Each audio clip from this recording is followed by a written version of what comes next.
Good morning, and welcome to the Heritage Foundation. My name is David Burton. I'm Senior Fellow in Economic Policy here at the Heritage Foundation.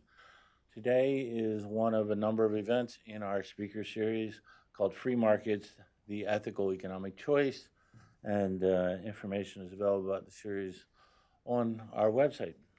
Today, our speaker is the Reverend Robert Sirico. His subject is the moral case for a free economy. Reverend Sirico is the president and co-founder of the Acton Institute.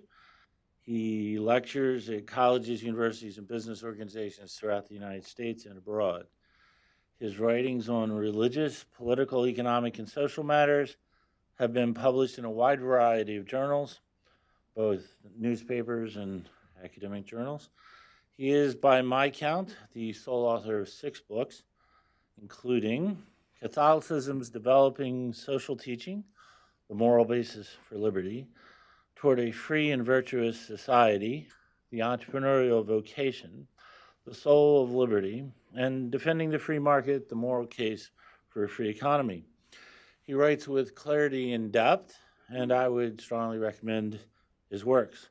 He is also the co-author, contributor, or editor of a number of other books, including Capitalism, Morality, and Markets, A Field Guide for the Hero's Journey, and The Social Agenda, a collection of magisterial text. He received his Master of Divinity degree from Catholic University of America and did his undergraduate study at both the University of Southern California and the University of London. He is a member of the Mont Pelerin Society, the American Academy of Religion, and the Philadelphia Society. He is on the board of advisors of the Civic Institute in Prague.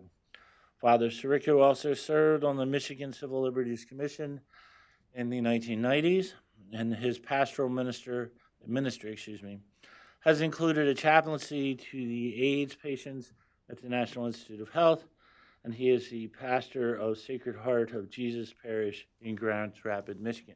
Please join me in welcoming Father Sirico. Thank you. Thank you for coming out today.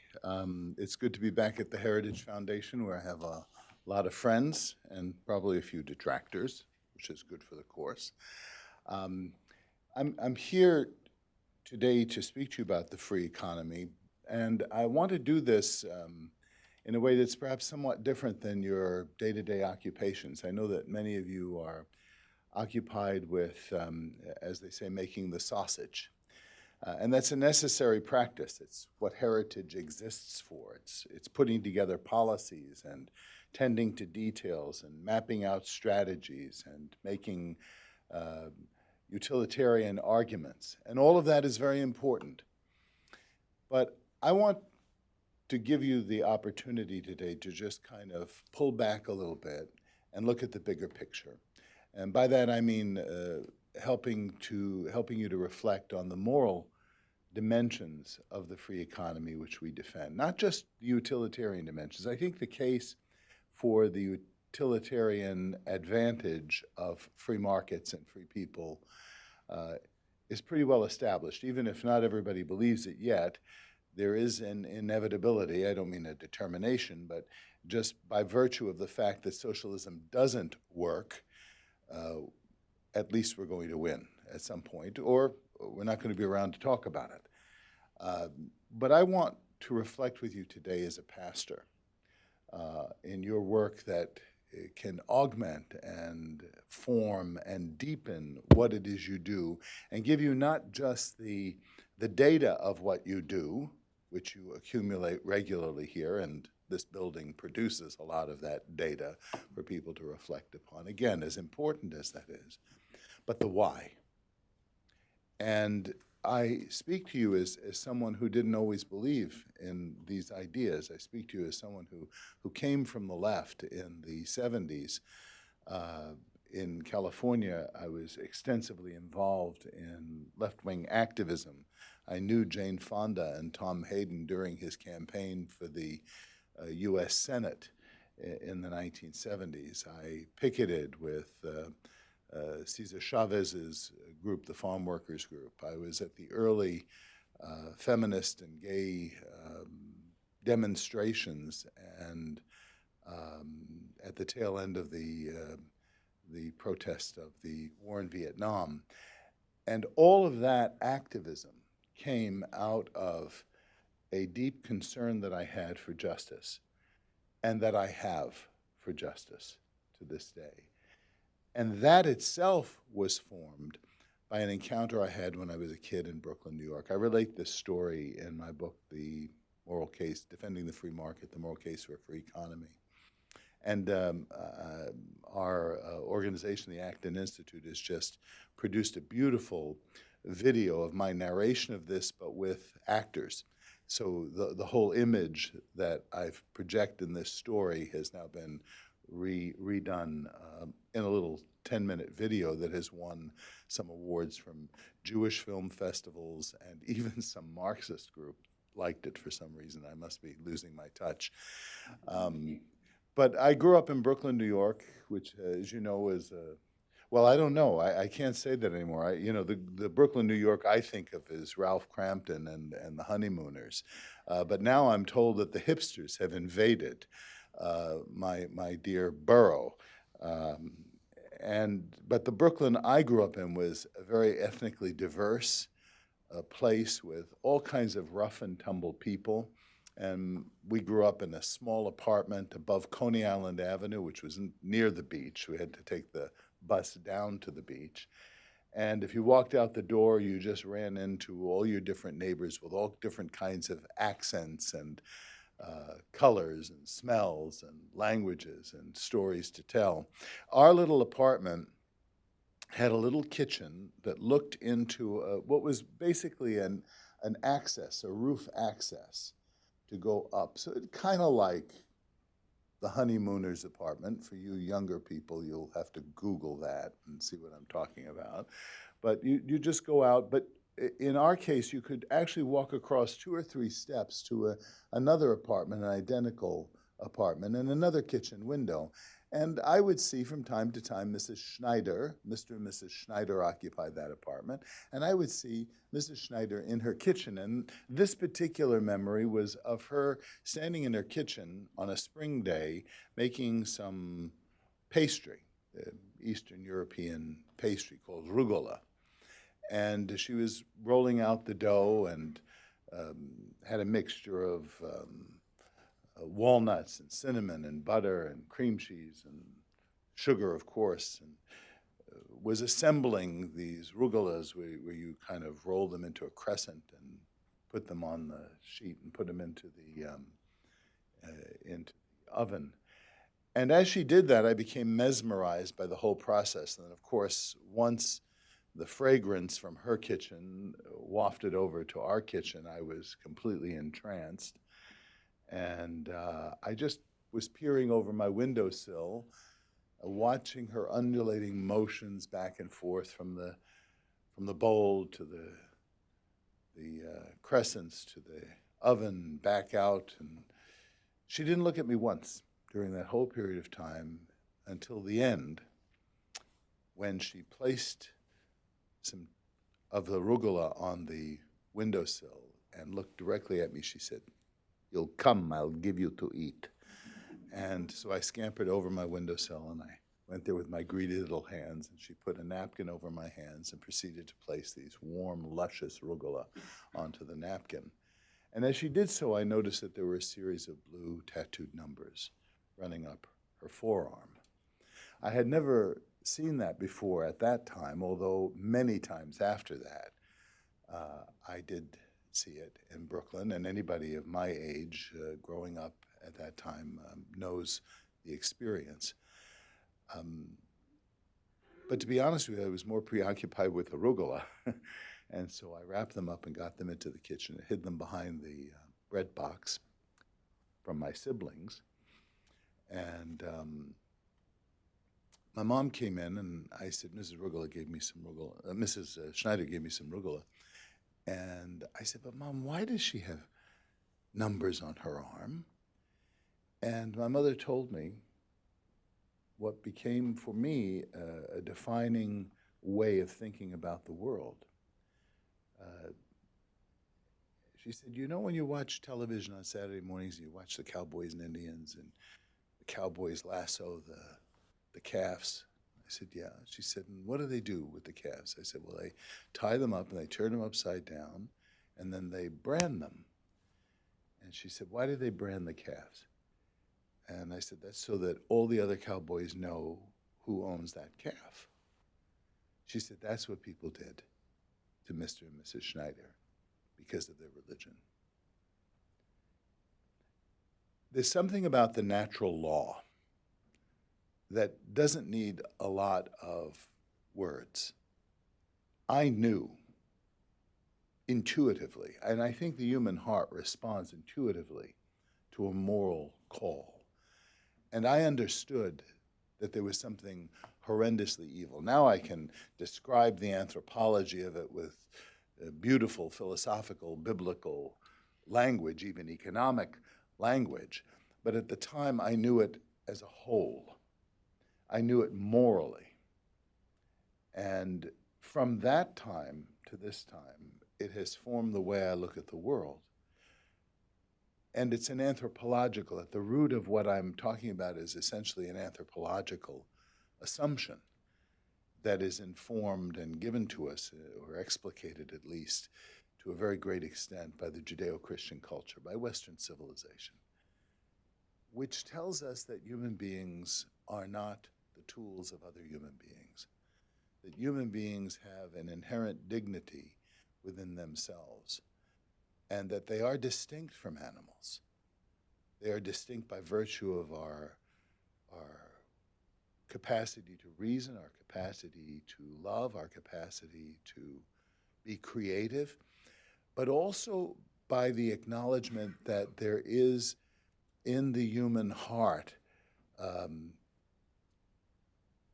certain infinity, that we are created for eternity. By the way, that can get us in trouble because our appetites as the result of our transcendence can be insatiable. And when we settle for things to satisfy our appetites that are not in accord with transcendence, that is, when we settle for baubles, when we settle for simply the response to our passions rather than the guidance of our reason, then we can get in trouble with that transcendent tug. Human beings in this anthropological conception are more than the sum total of their physical parts. And this is what, and I'm trying to explain this now in the broadest language possible so that we can bring as many people as possible into this conversation. And so I think that begins the whole question of the social reality, of the political reality, indeed even of the economic reality. Because in the biblical vision, this man and this woman who were created by the hand of God were created both of the material substance of the world, the dust of the earth, but into them was breathed the breath of life, which is the transcendence, the something more than the material world, though acknowledging the material world. And this context in the imagery of the book of Genesis, the Garden of Eden, is a physical reality. In the Garden of Eden, or what precedes the Garden of Eden, is the creation of the material world by this transcendent God. And then he situates the human family into this material world. And this is what gives rise to the question of economics.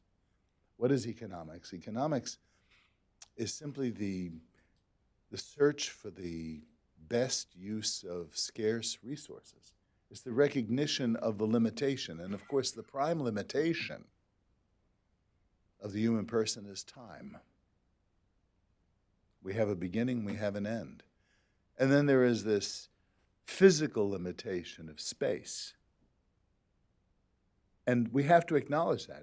If we are so heavenly minded that we're no earthly good, as the Baptist preacher once said, then we're not accounting for the totality of reality.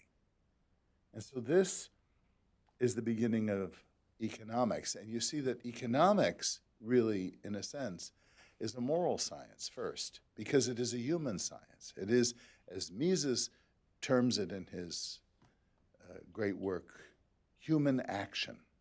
It's human beings making evaluations with regard to survival. Now, this has more to do with who we are than just the knowledge that we accumulate. We will never be satisfied as human beings just having perpetual access to Google. It gives us the data. There's an old, I know I'm dating myself in several respects, but there's this old television series called Dragnet on television when I was growing up. And inevitably, the Detective Friday, I think was his name, he'd come upon a victim or a witness to an event, and they'd be hysterical, and they'd be, saying how they felt about it, and and he'd always say, this was a recurring line of his, "The facts, ma'am, just the facts." But the facts are not what human beings search for in their deepest longing. It's the meaning behind the facts that we search for. Now, I know that you here at Heritage have to deal with facts. I wish you could get that point across to people much more generally, because more and more people deal not with facts, but with feelings, as though feelings alter reality. But it remains the case that the deepest quest of the human heart are not the facts. It's not the facts. It's why. What for? What do the facts do? And I suggest that by having this moral dimension in our arsenal, we make a more substantial case for the free economy. By moral case, I don't mean doctrinal or denominational, much less scolding and shrill and judgmental. I mean a broader understanding of the dignity of human beings. And this story that I've told about Mrs. Schneider, this metaphor that I use with regard to prices and economy that emerges from the existential reality of who human beings are, gives us a wide berth in which to discourse in a way that I think all people, without regard to their political proclivities, will be open to. Now, that's not to say people will always agree on these things, because these are general principles that I'm talking about. But I think they do tend in a direction that speaks about, because a human being is more than their material parts, because a human being is rational and creative, that human being, by nature, has the right to be free. That we have to make our own choices in our lives as they affect our lives. And that the economy is something that's not just one part of a whole menu of things, but it's something that pervades the whole of the terrestrial human reality. There's nothing that we do on this earth that doesn't have some interplay with prices or commerce or exchange or building or creating. That human beings have the capacity, by virtue of our reason, to draw out from the natural world, from the resources of the natural world, which are not yet wealth, and transform them.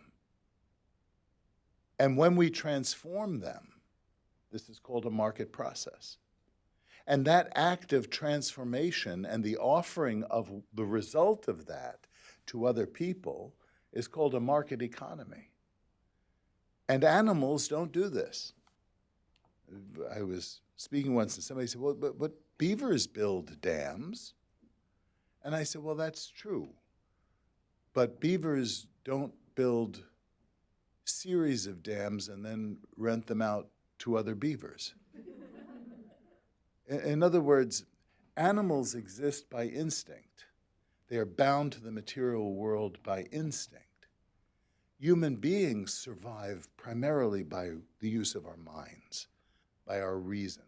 And that's what enables us not just to exist in terms of our senses, but to have the capacity to reflect upon our existence. And even more than that, to reflect upon our reflection of our existence. And this is the great nobility of man. This is what makes us noble. This is what, or at least gives evidence of our potential nobility, and certainly our intrinsic dignity. The founders of this country understood that. They understood that, and you see it in a line in the Declaration, of course, the famous line of the Declaration of Independence, which I think a lot of people don't understand today, or if they do, they ignore it. That we hold these truths to be self-evident. They're axioms. They don't need any further argumentation, because to deny them is to deny your own existence. That all men are created equal and are endowed by their Creator with certain inalienable rights. That is to say, that the rights we possess as human beings are part and parcel of who we are as human beings. And all of that goes back to these moral texts, to the scriptures of Western civilization. And if we can approach, I'm not saying that the Heritage Foundation needs to become the Heritage Evangelistic Society. You know, you need to do what you do, and you need to do it on the basis of your competency and your research and your professionalism and attending to the details. But if you, as researchers, as interlocutors, as debaters, as policy formators, do this with a greater moral sensibility, and I say that in an ecumenical understanding of the word, that there are a lot of different ways and a lot of different language that we will use to come at these essential shared truths which are self-evident. And that these inalienable rights mean that as part and parcel of who we are as human beings, these rights cannot be separated from us as human beings. They can be violated, they can be ignored, they can be obfuscated or curtailed. But each of us possesses these rights without regard to our religion, without regard to our race, without regard to our economic status or our physical status. That's just what we are. We are rights bearers. And all of that implies a certain purpose to our existence. And that's the other thing that I think is important for you in Washington, D.C., you who labor in this, well, it's been called various things. I'll call it a vineyard. You can call it a swamp if you want. But who labor in this swamp, that to have this moral vision and to understand that what you are about has a purpose beyond just winning the political battle. People don't go to the barricades for a policy, for a point of utilitarian argument. People go to the barricades for a moral quest. They go to the barricades because of a right, a sense of right, a sense of purpose. We call that in philosophy a telos, an end, a goal. That human life is not haphazard or mistaken. It has a purpose, and it's a purpose even beyond the purpose that we give to our own lives. That a deep enough reflection on ourselves reveals that the is of who we are implies the ought of who we could be.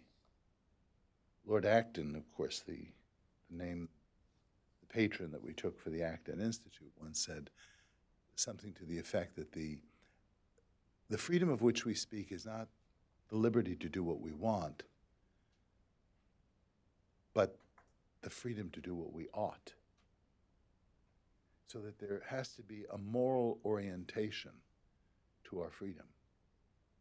Now, Jonah Goldberg, in his latest book, made a very simple observation, but he put it in a very memorable way. He said that for all of human history, up until the last roughly 150 or 200 years, human beings were preoccupied with one essential goal, and that was survival.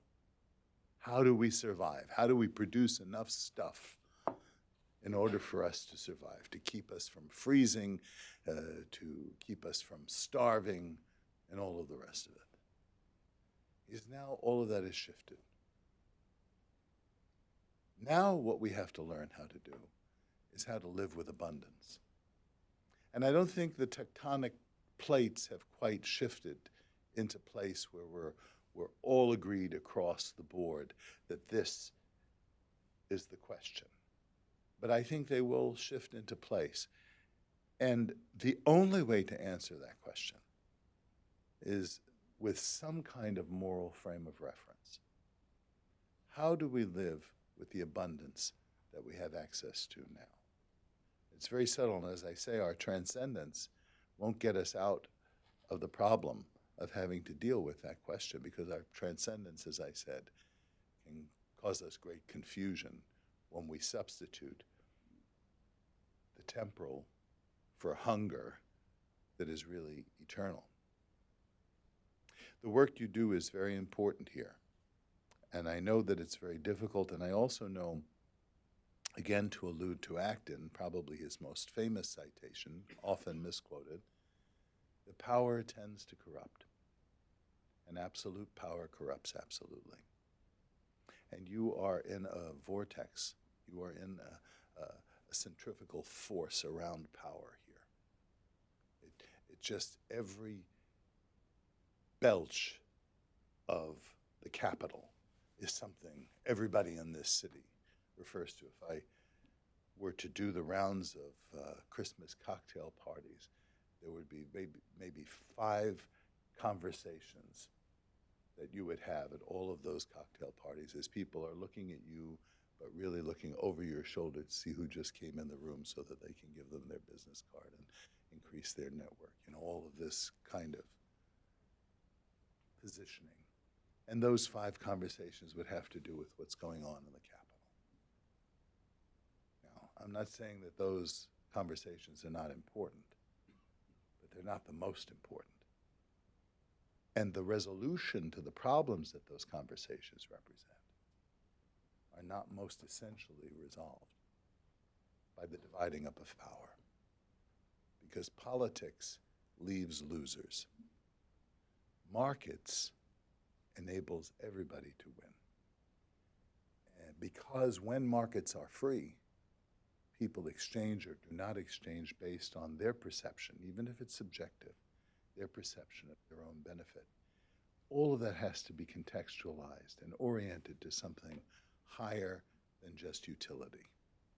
And that's why in speaking about the moral case for a free economy, I rooted in anthropology, tried to give reference to it with regard to the Western tradition, and hopefully point to not just our origins, but to our destiny as well. I'd like to close with, I'm a pastor, so I do a lot of preaching, if you didn't notice. I use parables a lot. I got that from somebody. And it worked for him as well as today. And this is a memory of sitting on a porch in Michigan. Even though I'm from New York, I've lived in Michigan for many, many years now. And I was sitting on the porch of our house, and there was a tree out to the side of the house that went up way above the 3 stories of the house. And as I looked at the top of that tree, I saw something very interesting. Part of the tree was in bloom, and part of the tree was dead. Now, as I say, I'm from Brooklyn. What do I know from trees, right? You know, there was one in Brooklyn once, but they got it. so I thought, well, that's interesting. And then I discovered there's such a thing as a tree doctor.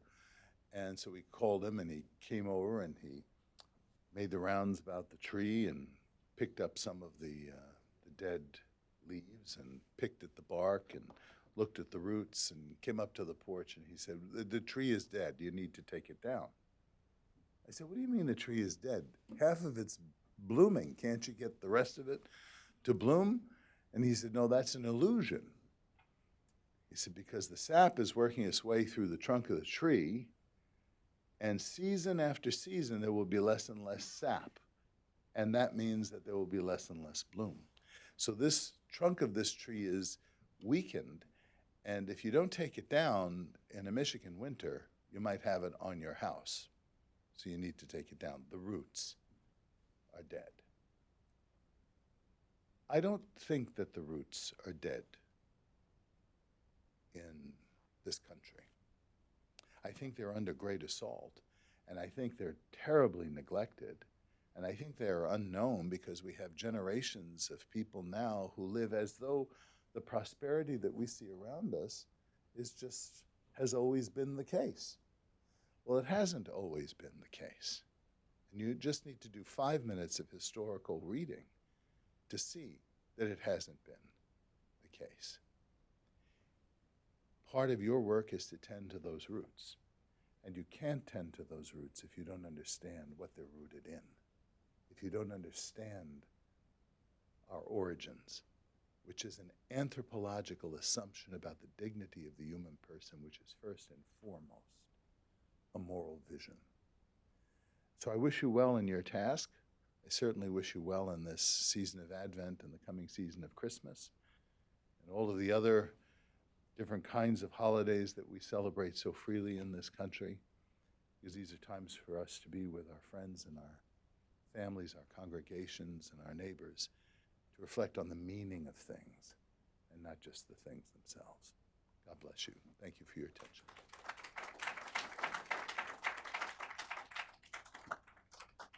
All right, we have time for questions, and I suppose I would like to ask one before we get to the audience.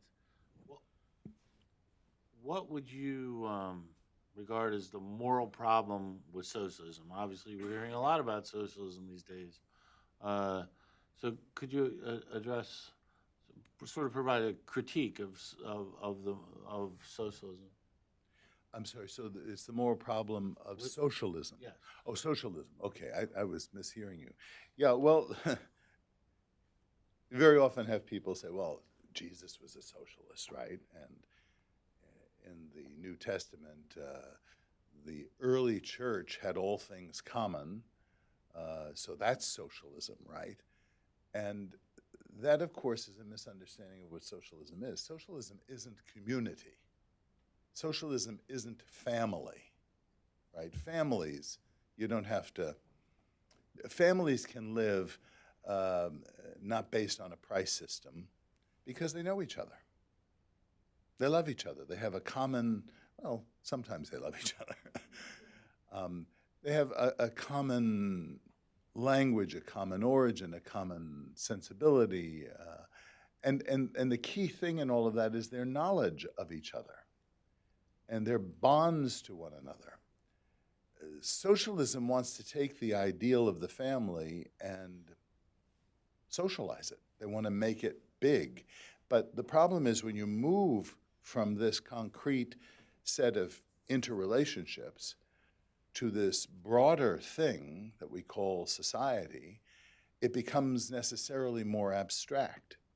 And of course, you have it here in Washington, D.C., where some policymakers or social workers or a combination of all of that are going to make regulations that affect some mother in some city with her child, as though they knew what that situation was. I think the moral flaw of socialism is that it substitutes the moral quality of volitional relationships for the decisions of bureaucrats. And in doing that, it literally dumbs down society. What do I mean by dumbs down society? Prices are a way that people's values and concerns and priorities are reflected. When prices are free, what you have is a flow of information. This, of course, I'm stealing right out of Hayek, right? But it's incredibly the case that we have this intelligence, this data flow that just happens very naturally, because when I buy something, if you haven't seen the video iPencil or read it, please Google it, iPencil. It'll give you this whole thing. Talk about parables. It's a beautiful parable of this, of what the point I'm trying to make here, that when we don't have free exchange, free pricing, then I don't know the limitation of the resources that produce that particular product, or the access to, or the availability of workers, and the cost of transportation, and the demand for the product, and all of the rest of those parts of information that come in that just appear naturally in the price of a thing.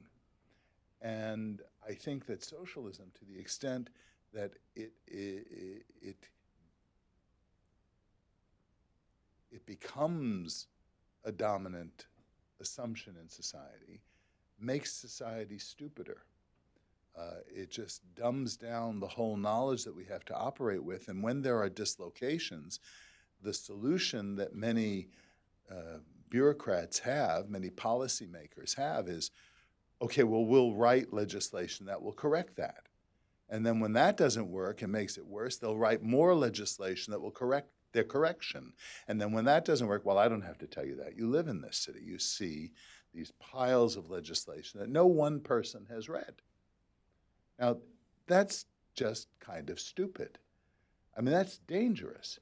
And so I think with regard to the biblical argument, it is simply not the case that the early church was communist in the sense, or socialist in the sense, that they abolished private property. What they did was call for generosity. And it didn't become the normative model of economics for the church.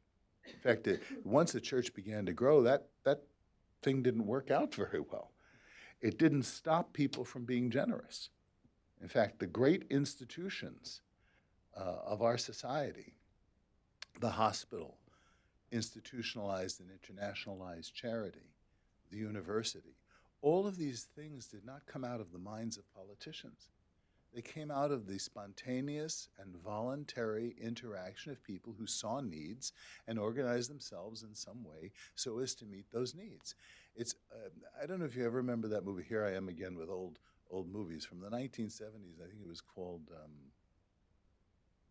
it was about the French Revolution, but it was a funny movie, and they're storming the Versailles, and the king and the queen had come out to get out of there, and all the crowds are running in, and they're running past the king and queen, not noticing them. And so they just run with them, and they go, yes, as though they're part of the revolution. This is the government. The government sees things that, oh, that's great, let's do that, and we'll own that. And whether it's hospitals or universities or some kind of social service or adoption agencies or orphanages or civil rights legislation, these things are working, and they're beginning to work, and they say, that's great, let's take that over, let's socialize that. And what it ends up doing is discoordinating. Socialism is a contradiction, because it doesn't produce society. It doesn't produce, as Bastiat said, fraternity. You can't have forced fraternity. People have to be able to sniff their way around each other and decide, well, I like this person, or I like this person a lot, or I don't like that person. As long as violence does not play a central role in our relationships. And that's the final condemnation of socialism, that this ideal can only be achieved by the use of violence and force. That's what it does. If it's just an expression of sentiment or a moral admonition that people should be generous with one another and should share their wealth and all the rest of it, that's great. That's called Christianity. That's called Judaism. That's called Maimonides. That's called Mother Teresa. But that's not what socialism is. At the end of the day, it's the force of law and it's the barrel of a gun. And so that's why socialism is not moral. All right, questions from the audience? This gentleman here. And if you if you could identify yourself and any institutional affiliation. Eric Rosenman, Jewish Policy Center. You touched on it right at the end of your formal remarks, and then in this discussion of the nature of socialism and the ultimate reliance on force in place of free markets and choice. And yet, as Western society becomes more and more secular or secular fundamentalist, then the idea of human beings as having moral agency or transcendence, and that somehow this connects to economics, seems to be harder and harder to get across to people who look at a candidate like Bernie Sanders or anyone from that side of the aisle promising more and more goods from the government, more and more government involvement rather than less and less in the economy. It seems to me every year to be a broader gap to jump over to make that argument.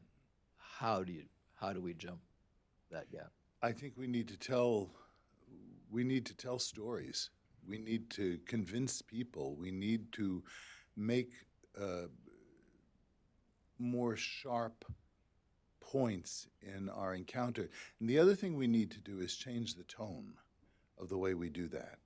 I think we need to be winsome about it. And that's hard to do, especially when you're a New Yorker and you like a good argument. But a lot of people don't understand that about New Yorkers. You know, we're Italian bred, right? We're hard on the outside and soft on the inside, in point of fact. But I think it's all become stale bread now. It's hard all over, all the way through. And so I think we need to make the case in the context where people trust one another. And that can only be done when we're talking about things. You know, when I look at people like Bill Buckley, you know, a lot of his friends didn't agree with Bill Buckley at all, but they respected him. And that's because he spent time with these folks over dinners or sailing or doing things that were mutually of interest. And it brought a greater credibility when he spoke about something that might be more volatile, welfare reform or something like that. They knew that this was not a man who was disinterested in human well-being. But now it's very easy for Bernie Sanders to characterize the Heritage Foundation as just in the grip of evil interests. So I think we need to befriend in some sense. The Acton Institute conferences that we have, which deal largely with making this kind of a moral case, and not everybody who attends is religious, though the majority of the people who are, but it spans the religious and ethical world. So there's a lot of potential disagreement in the room. You know, you get some hard-shell Baptist who only believes in adult baptism or a dyed-in-the-wool Roman Catholic or, you know, these other. That's a powder keg, except we don't have explosions because what we're focusing on are not those disagreements. We're focusing on solutions for the poor. What ends up happening is these folks get to know one another in that context of an honest civil discussion. And then when they argue about things that are more volatile, the level of that argument is deeper and richer. I don't think we avoid argument. I think we need to have argument. but I think we need to have real argument. And I don't see it much on television. I don't see it much. I don't see people arguing. I mean, you look at the old firing line. Look at that and compare that to, maybe I shouldn't say that in this building, but compare that to Sean Hannity. I mean, please, that's a food fight. That's just throwing, that people don't even listen to each other on that show. Luckily, listened to Television today largely consists of mutual insults. Yeah, and it's just not fun. It's just not fun anymore. So I think what we have to do is we have to really engage this at a deeper and new level. I'm confident in my ideas, so on my best days, I'm not belligerent about them. I say that on my best days because I go to confession regularly. Yes, ma'am. And if we could keep the questions relatively succinct, that would be good. Thank you. Simone Gao was zooming in from Newtown Dynasty Television. I'm from China. I was originally from China, so I had a little bit to say about the question about that gentleman asked about socialism. Why is it like immoral? I think I have heard a lot of the discussion in Chinese intellectual circles and stuff to talk about why socialism is not immoral. I think they didn't touch upon this one important aspect which you touched upon today. I think that the most immoral part of socialism is it does not recognize the connection between man and the divine. So because of that, it doesn't recognize the inalienable rights of man. And then goes from there, the government based on like established upon socialism is not for protecting the rights of men. And then you will have a very different government. Mm-hmm. And I think it's not just socialism have that problem. I think in general, throughout China's history, you don't have this, how would I say, the government, the self-improvement, the core moral sense, like dignity of human beings, is only kept in the private sector. It's not in the public sector. So in the political system, you don't see the political system of China throughout the history is constructed around a sense of justice to achieve that. So I think that's a big problem of China before in the ancient time and also today. Sorry, I didn't ask a question. Yeah, no, but you raised some very rich topics. In my travels to China and my engagement with Chinese intellectuals, including both people within the churches, but also those who are seeking a solution for China, because there's this great, you probably know, undoubtedly know much better than I, there's this great angst, there's this great concern on the part of many Chinese people that this all is going, but where is it going? And more importantly, why is it going there? In a sense, I think the question of socialism is too narrow a question, which is why I went to the question of force. The effects of socialism can be seen in non-socialistic societies when classes of people, including business people, decide to use force to achieve their aims. And you have the same effect. So in that sense, it's not just socialism. I think socialism is the largest modern example of this use of force. But honestly, crony capitalism is a form of the same kind of thing. Mercantilism, various forms of protectionism are in the name of the well-being of people, have the same dislocating effects that diminish the dignity and the freedom of human beings. Alexis de Tocqueville made a very interesting observation that as the moral ties in society, so the family, or what we call here the mediating institutions, such as the churches and other charitable organizations, as these ties weaken, the political tie strengthens. When the moral tie weakens, the politics comes in and fills that gap.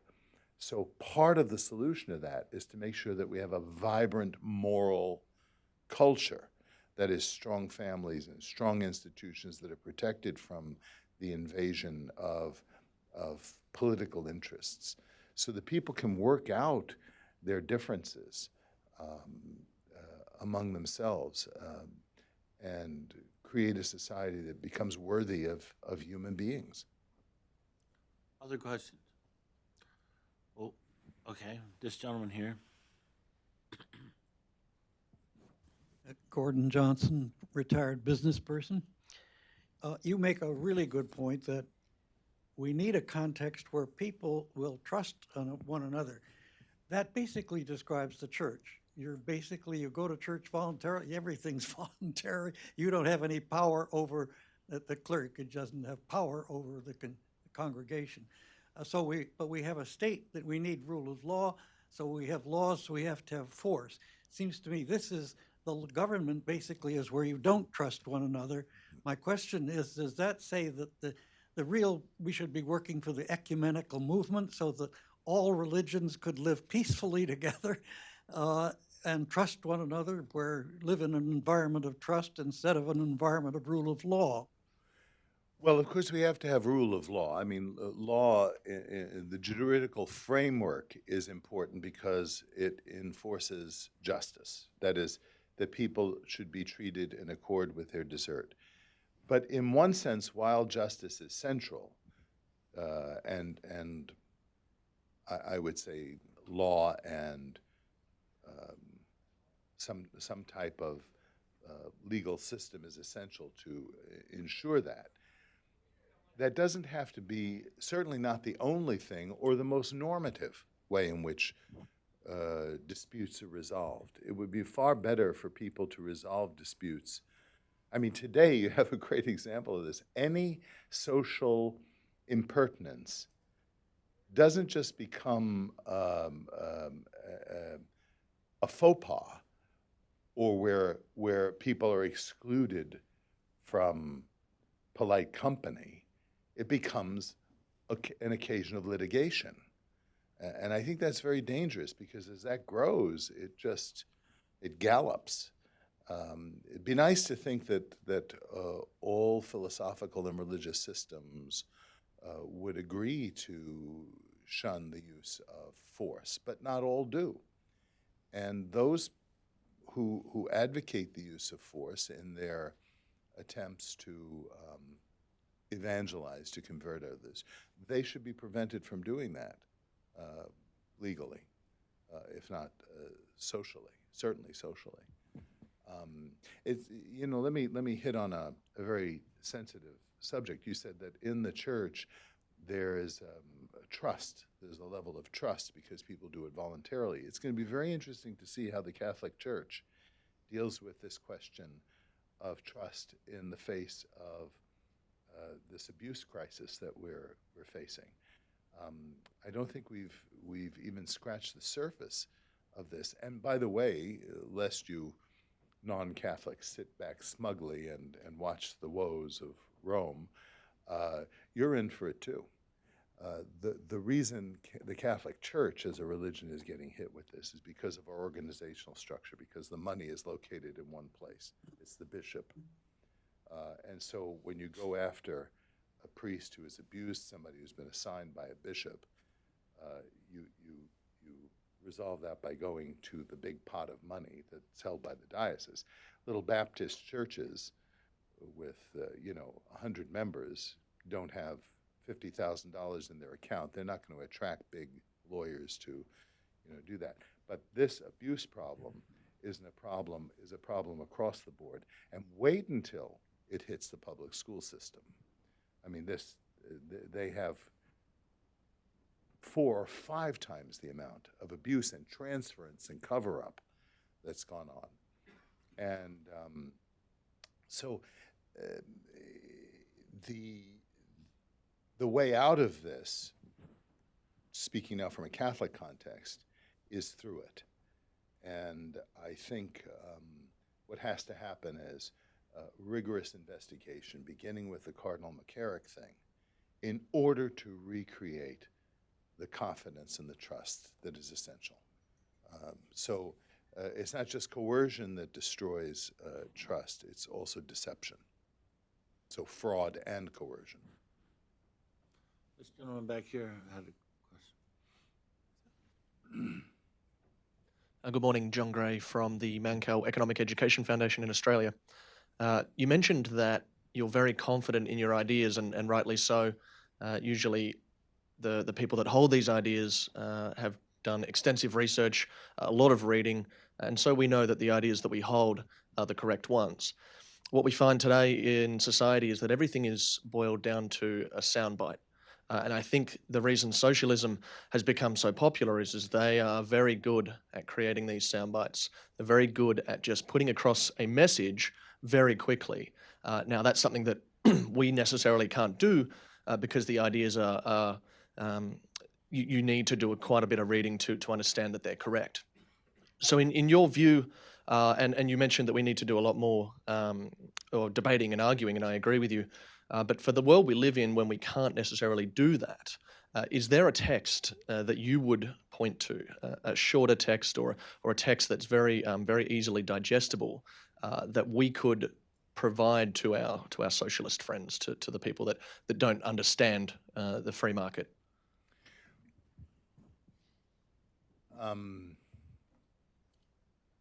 First of all, I think the way we combat the bumper stickers is not with more bumper stickers, though that can have its own, but it's with parables.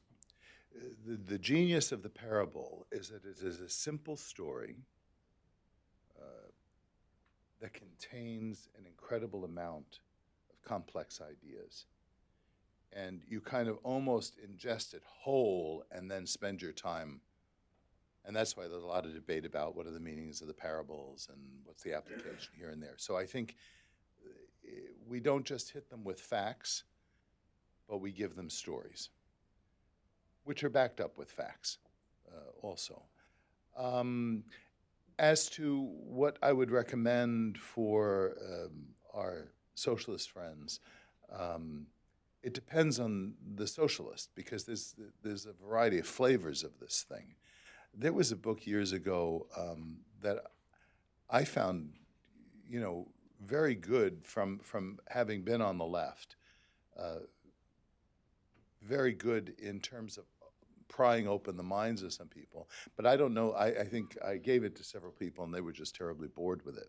And it was called National Economic Planning, What is Left? I think that was the name of it. And Alex, do you remember the name? Lavoie, Don Lavoie. Is it National Economic Planning, What is Left? Something like that. I don't even know that it's in print anymore. But what I liked about that book is he takes the best aspirations of the left and shows how their aspirations for a just society, for a society that provides for the well-being of the most vulnerable and everything, can only be achieved by a free, spontaneous order. And he goes back to the older, kind of founders of modern leftism, and shows how the left today is not that. John Tomasi, who was our second speaker, in effect, does that in his book, Free Market Fairness. He accepts the left's premises and argues that markets best achieve the left-wing result.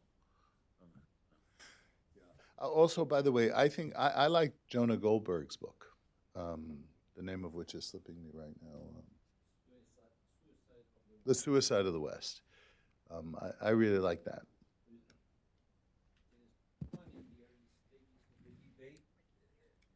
Enrique Menendez Ureña, the Jesuit who became member of Montpellier Society, he basically what is called the myth of Christian socialism. Yes. Was published by Franciscan Herald Press, which basically takes them for granted that they're good-willing, that they want to improve society, and with facts and good theology and reasoning, he counters the argument. So I can pass you the reference of that book. What's the author's name again? His surname is Menendez Ureña. It was a Spanish Ureña, Jesuit. U-R-E-N. And I think the first name was Enrique, but he was a member. He's dead now, but Jesuit, right? a Jesuit, yes, for sure. Jesuit being published by Franciscans. All right, are there any other, Bridget? Hi, Bridget Wagner, Heritage. I wonder if you could just mention, I mean, one of the parables you mentioned earlier, I Pencil, I think is a great one, particularly for young people. But I wonder if you could just mention your Acton Institute's Poverty, Inc. film series, which I think is another great way to Well, reach. I should have mentioned that. Poverty, Inc. is a hard-hitting documentary on the poverty industry. And it's really, I mean, in 1 week, back to back on, I think, one Saturday and the next Saturday, it won the Anthem. I think it was it the Anthem or the award at some libertarian film festival. And then the next week in California somewhere, the Topanga Film Festival, which was a left-wing film festival. They won awards at both of that. And Michael Moore said it was one of his top 20 films that year of the Michael Moore Film Festival up in Traverse City Film Festival. And people on the website said, it was kind of like that line from Princess Bride, I don't think you know what that means. I don't think you know what this movie is about. And what we did when we produced that, Poverty, Inc. is the name of it, is we just tried to show what happens internationally when all these international organizations, whether it's the International Monetary Fund or the UN or even charities, disregard the intelligence of indigenous producers and people. And that seems to jump over the ideological barriers. It's in a way. That, and then we have a new series. These are smaller ones. These are just like 10-minute ones called The Good Society.